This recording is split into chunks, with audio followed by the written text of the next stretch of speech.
Good afternoon, guys. I am not rocking the no makeup, just got out of bed look today, so I'm gonna put my face in like a small corner of the screen. But I thought today we would do a little sort of tutorial, but I don't really like to call them tutorials because I don't consider myself a teacher, but more like a design with me using Affinity Designer. So I created this fake brand last week and I really enjoyed it. I loved it. I think it's great to do from time to time to add to your portfolio if you feel like there's something missing. So I created this brand and I thought it'd be fun to start it from scratch and just let you know how I did it, and maybe if you have Affinity Designer open you can oops, oh, what has happened? So I was just saying, you can design along with me if you like. My Mac just crashed and everything completely froze, but we are back. So this is the final logo and we're just gonna go with how I made it from the start. So I started with a fake brief that I made up myself. I got these images from Pinterest. I made a little brief and put together a color palette, just something to follow as I was designing. And then I started looking at all the different fonts that I liked for this project and settled on this one called Weimar. Now I know this looks completely different to how it looks in the end. I didn't quite like the serifs because I feel like it was a bit, I wanted something a bit more modern, and I feel like serifs make something look a bit more, not old, but has a bit more history behind it. So in order to make these more modern, I deleted the serifs. So let's get a new board. I'm going to insert artboard and we're going to do this from scratch. If I put this over here and drag this one over there, we'll have them next to each other. So copy and paste that one. This is our base. Let's get rid of the because I didn't use that font for the. So this is what I have to begin with. Let's make it black.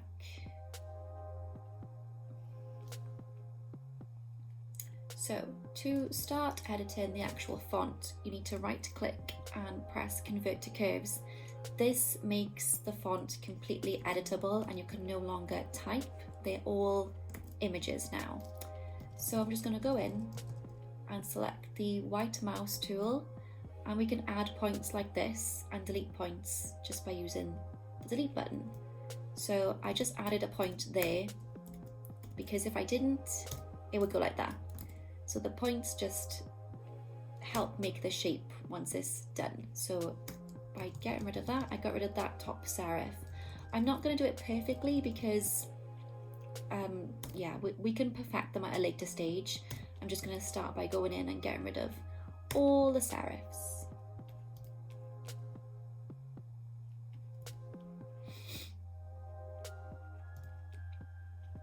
If you want to keep the serifs, that's completely up to you. No judgment here. It'll be quicker. This part seems a bit complicated, so let's try that. Yep.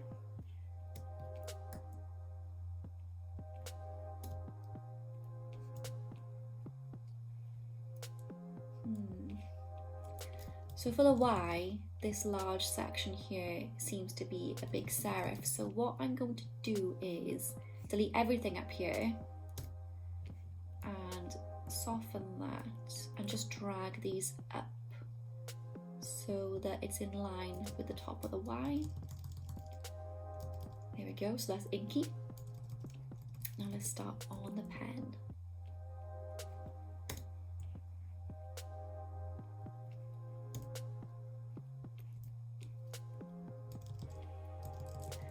And the same thing for the E, but I remember this being a bit more complicated. So I'm going to delete everything from here. And then I'm going to get my pen tool and draw it back in manually. Just by dragging the curves, make that stroke a little bit thicker. Let's see, 0.8. Too thick, perhaps. 0.7. Too thin. 0.75. Did that do anything? We'll leave it at 0.7 for now because you can't tell from when it's zoomed out. I am not a perfectionist. If you might have guessed by now, I would much rather get things done than get them perfect, because if I spent all day trying to get something perfect, I would never get it done. Good enough is good enough. Pop that in a little bit.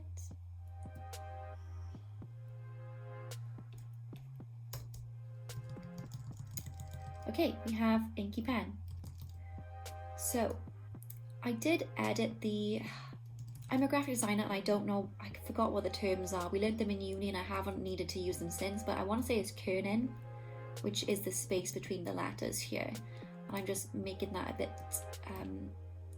thinner. Oh, let's take the entire E with us. There we go.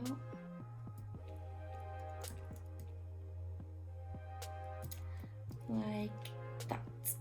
And then also, this is thicker. I just like chunky, thick lines. So I'm just gonna add a black stroke here and then pop it up to maybe 1. But this means we have to make the E, a little leg on our E a bit thicker. Let's try 1.5, 1.6, 1.7. Maybe 1.8. Yeah, happy with that. So that is the text. Now for the colour behind it, I don't think I did this the easiest way, but I'm just going to draw shapes behind the letters to get that nice pink colour. So let's grab the colour there, grab our pen tool. And all I'm going to do is literally, let's click off snapping, is just make shapes like this.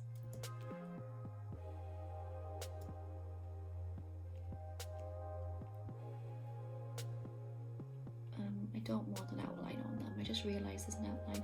We don't want the outlines on them, and we'll send them behind. So I just pressed Command and I don't know what that's called, but it's like that shape.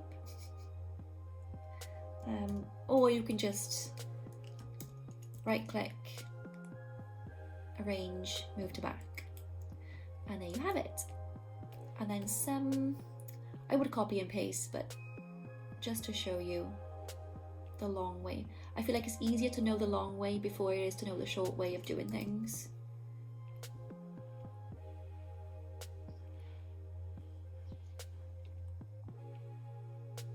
You don't have to be too perfect either by doing this, because it's going behind such thick strokes.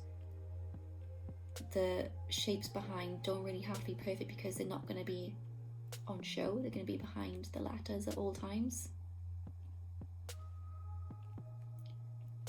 Again, if anyone knows a quicker way of doing this type of font this is what this font is. It's not an outline. This is how the font is, so I can't really colour it in. That's why I'm doing this behind it. But if you had a font that you liked and you just wanted to use the outline version of it, you could just colour it in like a normal font.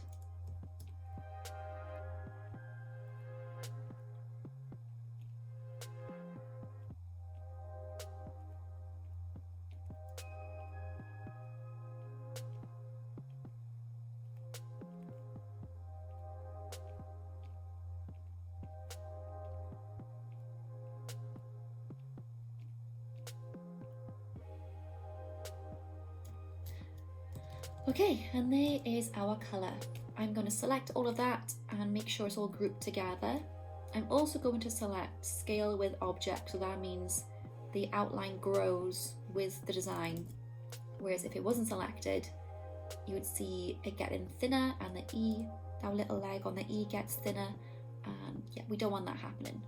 So there is the wording.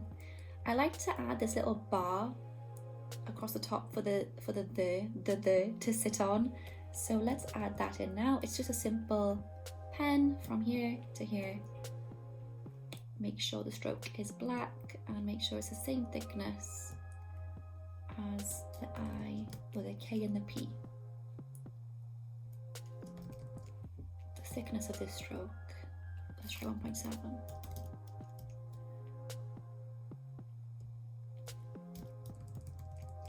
I'm going to zoom right in to see if I can get it exactly in line.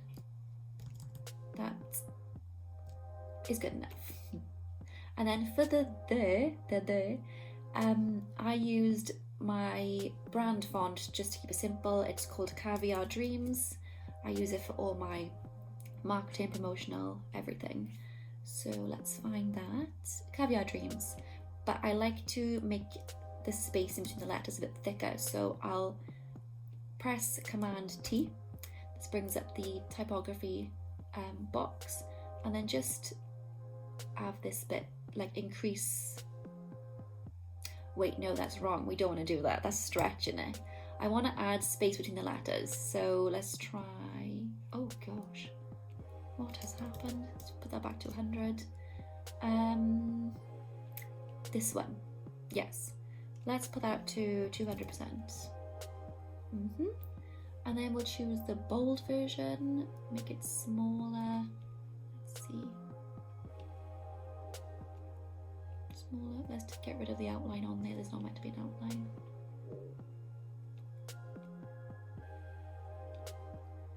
And just pop it in the middle. There we go. And I added another stroke on this just so it like everything matched. So let's just put, turn off scale with object. Put that there. As you can see, and I've just noticed, the bar on the H is not the same as the bar on the E, whereas on this, I must have edited that to match. So let's convert this to curves. We're going to have to get rid of this entire section of the H and just duplicate this, and also delete this section on the E. Then we can move this up,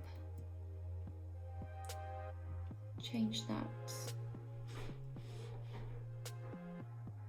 Oh, it's the post. Mochis are open. Change that, and let's make the stroke a little bit thicker because I feel like it's a bit thin for this font. Let's do it to 2. Yeah, that looks good. And that's how that looks. So we have our wording, the. Let's all group it together so it stays the same. Scale with the object turned on. Now let's do this little rainbow thing. As you can see, it's higher on this side and lower on this side to fit in with the font. So what I did is grab your pen tool, and we're going to start here, go up, over and down. Let's stretch this over a tiny bit. And then my favorite tool, the corner tool here, we will get these 2 corners and just drag. And here we have an arch. Don't go too far because it starts to go lopsided for some reason. Just go right to the middle and you have a perfect arch. So let's do these little wiggly lines. I find it quite hard to do these, well, not hard, I've figured out a way to do it perfect, but before I didn't really know what I was doing, so I was just guessing like this. I'm holding down shift, by the way, to get a nice 90-degree angle on all the curves, and then select the curve tool and do it like that, which is cool, but I like it to be very symmetrical. So what I'll do is get 2 rulers, just drag them down like this, select the snapping tool, and again holding down shift but keeping on the rulers, otherwise you'll go anywhere. Hold down shift and it'll snap to these rulers, so your zigzags are always perfect. Just gonna do a couple, and then I'm gonna get the corner tool or curves tool and just do that. And then the edges look a bit long. See, like this edge and this edge looks a bit long, so I'll just shorten that like that so that it looks nice. And then I'm going to make sure to convert to curves, because if we don't, you can see again pointier and yeah, it just changes. If we convert to curves, did that work? Yeah, then it stays the same no matter what size it is. We don't want scale with object on because I want it to be the same thickness no matter how big it is. So let's add, oh, these are a bit, okay, they're a bit different this time, but it doesn't matter. We could just go like that.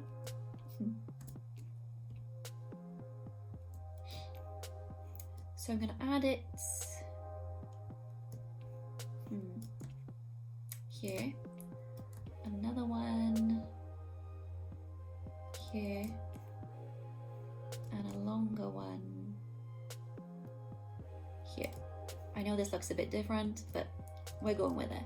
And then to cut it off so that it doesn't go outside the arch, I'll get my white pen tool, select that, and just delete everything up until that point. And the same for this one.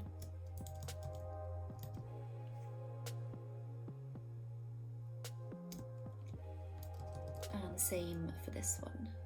Oh, there's a point already there, so that's great.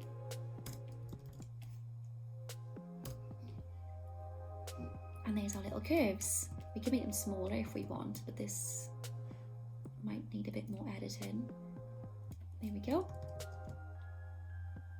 And then all I did was copy and paste these, flip them, make them bigger, and put them on the edge there. And the same down here, flip them, put them on the edge down there. And then that starts making our little pattern. So let's do a semicircle shape. This is really easy. We grab our circle tool from here, make a circle, hold down Shift to make it nice and symmetrical. Then we select the Convert to Pi tool up here. With the white tool, we can edit this. Oh, if we just grab it properly, like this, and drag that, and then we have a semicircle. So let's pop that there, select our color, drag the eyedropper tool and make it that nice lilac shade. Obviously, circles are self-explanatory. Just use the circle tool.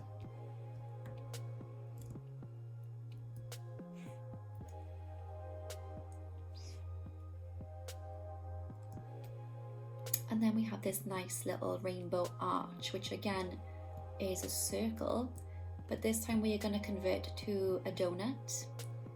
Using our white tool, we can change the thickness of it. And this, we can change this. So I'm going to make it that thick, I think, and make it smaller. Pop it in here, and change the colors.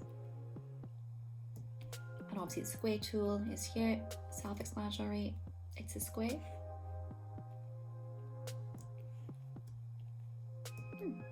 So I think that is basically everything. There's no other special tools I've used. I've just used everything I've just shown you. So I'm going to go ahead now and finish everything off, make it the same. One more thing though, to change the color of the background, these are artboards. So I select this artboard, go to my mouse, drag the color and change it here. That changes the entire background. So now I'm going to just add in all the shapes and finish the design, and we'll see if we can make it as similar as possible.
So I think I've done the design as close as possible. Yeah, that is basically how I made this logo. It's very simple shapes and simple colors, simple fonts, but put together they make something really nice. So I hope you enjoyed this tutorial. I hope I helped you explore more of the tools in Affinity Designer. It is the only software that I use along with Affinity Photo. The price is great, the tools are great. I haven't used anything else in about 6 years now. Yeah, I'm really pleased with how it looks. Yeah, it's amazing. I can't recommend it enough. I think they have a free trial available for Mac and Windows if you were interested in trying it. This isn't an advertisement, by the way, although I could definitely be an ambassador for them. I just love it so much. So I'm going to end this video now. I hope that you enjoyed watching and I will see you soon.